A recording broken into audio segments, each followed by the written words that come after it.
Hey guys, and welcome to the Working Money Channel. So I wanted to start off with some Ripple partner news here from the Cryptic Poet. Ripple partner Airwallex scores Hong Kong SVF license through acquisition of Unicard. So this guy's from FinExtra here. Melbourne-born Airwallex has acquired Hong Kong's Unicard solution, joining the likes of PayPal, Alipay, and WeChat as a stored value facility licensee under the territory's payment regulations. The Hong Kong Monetary Authority granted its first SVF licenses in 2015 as a means to promote competition and innovation in the payment sector. To date, it has accumulated a list of 15 licensees, and now, guys, Airwallex is another one. Airwallex says it will continue to support Unicard's prepaid card products while also providing Hong Kong businesses with new payment products for multi-currency cross-border transactions. Multi-currency cross-border transactions. We know Airwallex is a Ripple partner, so it's great to see more developments in that region of the world. The firm says it intends to provide a one-stop shop for payments, collections, FX, cards, and an API integration for larger businesses. So big news there for Airwallex. We've also got this, guys, from the Wrath of Kahneman. Ripple partner BitGo now granted a charter under New York banking law, allowing them to offer custody solutions and services to New York customers. This is big because BitGo is one of those trusted liquidity providers for RippleNet. And now, guys, they got one of those coveted Bit licenses in New York State. So with DFS approval, BitGo New York is authorized to provide digital asset custody and other related services to New York customers, including DFS supervised entities authorized to engage in virtual currency activity. New York City's dynamic and fast-moving crypto industry continues to mature and grow. This coming from Superintendent Lacewell. The approval of the new charter is another step towards helping New Yorkers meet their need for digital asset custodial and related services, and will promote the continued growth of the virtual currency industry in the state, particularly helping diversify and innovate New York's economy at a time when we are working to rebuild and recover New York's economy. Do you guys think that there'll be more fast-tracked initiatives to get big players on board to help revive the economy like we're kind of seeing here? A possible example of that? I know they've been very stingy with their Bit licenses in the past, and since virtual currencies have become more mainstream, and now that we've been in a pandemic for about a year now, the economy is suffering despite the fact that, the stock market looks like it's doing well. That's not going to hold up for much longer. And so, the cryptocurrency as a philosophy obviously has started to take hold, and now we're seeing some real-world innovation with cryptocurrency companies. And just, small examples here, BitGo getting a license allowing New Yorkers specifically to be able to custody crypto. We're seeing crypto exchanges become banks. All this stuff perhaps could lead to a more robust economy. That could be the direction they want to go. But for now, small steps will eventually lead to big wins. I wanted to thank Wrath of Kahneman for posting that. I also just wanted to bring up this tweet from Life's Tough Media here, guys. This is Dustin Planthold. I wanted to tweet this out because this is a new project that he's involved with, and it is indeed sponsored by Ripple. Life's Tough Media presents Explorers Are Tougher, and so you guys can watch this little trailer here that he's put together with these guys talking about their explorations around the world. I will link this tweet in the description if you guys are interested. Wanted to move on, though, and Shere Khan tweets this out. So basically, that private ledger is a sidechain of the public XRPL. Can it be considered an additional use case? In my line of thought, yes. It brings awareness to the system and to XRP. Now, I did a video yesterday where I talked a little bit about these two ledgers, the public and the private, and how, even back in January 2019, we were talking about rumors of how, this could be a thing. And at that time, David Schwartz was like, oh, it's an interesting idea, but it doesn't exist. And now, look what happened. We have a public and a private ledger, and so some people were worried, or at least at that time in 2019, people were worried, am I not going to be allowed to trade on both ledgers, and therefore is my XRP only going to be worth 25 cents at that time, or 30 or 35 cents, whatever it was? Well, the big banks, big businesses, everybody else is going to be trading XRP at upwards of $589. That was the theory at that time, but I think since then, a lot more information has come to us, and we're seeing this in a more educated light. Shere Khan's got the idea here. So basically, this private ledger is like a fork of the XRPL, and no, XRP price is not going to be different on each ledger. And it's interesting that we're asking ourselves these questions, and even the fact that some of us are kind of surprised by this idea that there is now a private ledger that is going to exist, because this video has been out for a while now. This is from the Digital Asset Investor. Ripple told you the truth long ago. Did you listen? And so I believe that this is from an SCB conference back in 2018 or 2019, if I'm not mistaken. If you guys have seen this video already, it might be a good idea to watch it again. Brad Garlinghouse dropped some really interesting information here that at that time gave us an inclination on where Ripple was going. Listen to this. One of the first banks that Ripple signed, so today we have a product in market that's, we're releasing version 4. When we launched version 1.0, which is always an exciting time for a tech company, you release a product, it's version 1.0. We launched that product, we were partnered with one of the largest banks in the Middle East, and we went to market and we went live. And we had a call from a very upset Middle Eastern banker saying, wait a minute, people can see my transactions. I don't want people to see my transactions. So look, blockchain is powerful and a public ledger can be leveraged to make transactions, but banks, I mean, if every SCB transaction was written to a public ledger, would SCB be excited about that? The answer is no, I'll tell you very certainly. The nature of how we have evolved our technology, yes, some of it, XRP is a public open ledger.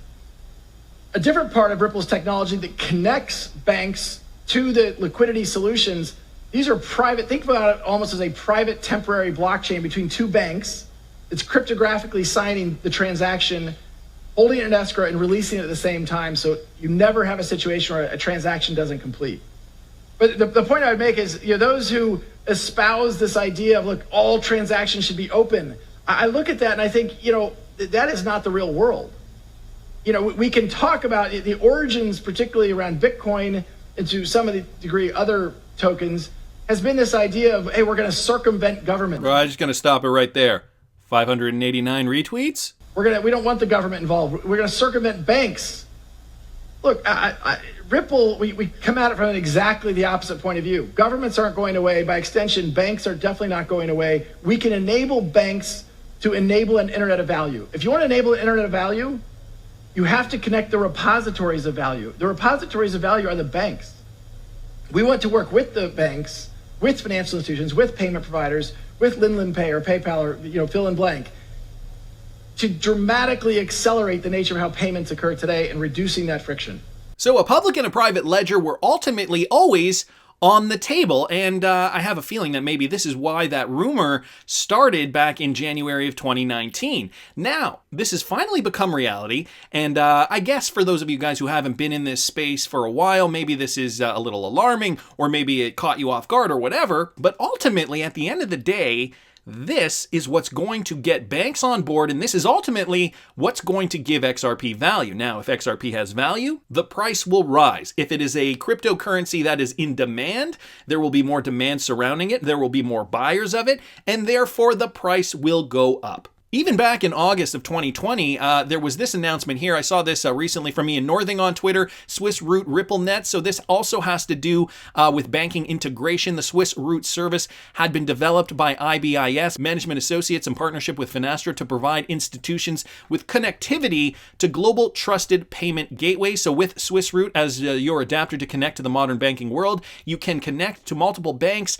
through a single secure channel. Once connected, you can streamline and automate your business flows by communicating with your banking partners using global standard ISO and proprietary format messages. So this partnership offered exclusive through Ripple connectivity, as it's mentioned here. And again, this was from back in the summer. But these gateways, these banking gateways that these big organizations are going to want to connect through, obviously have to be private, because as Brad Garlinghouse mentions, in this speech here that he gives at the SCB conference, banks are not going to want everybody on planet Earth to be able to look at and analyze and track transactions that are going through their systems for their clients. Obviously, that information is private and should be kept private. So this idea that Bitcoin, right, open transactions, everybody can see everything, this is going to be a new world, a new system, that is very naive. And even when the digital asset investor says, when I was 18, I would have jumped on board to that philosophy, but now that he's a little older and a little wiser perhaps, we clearly know that the system is what it is.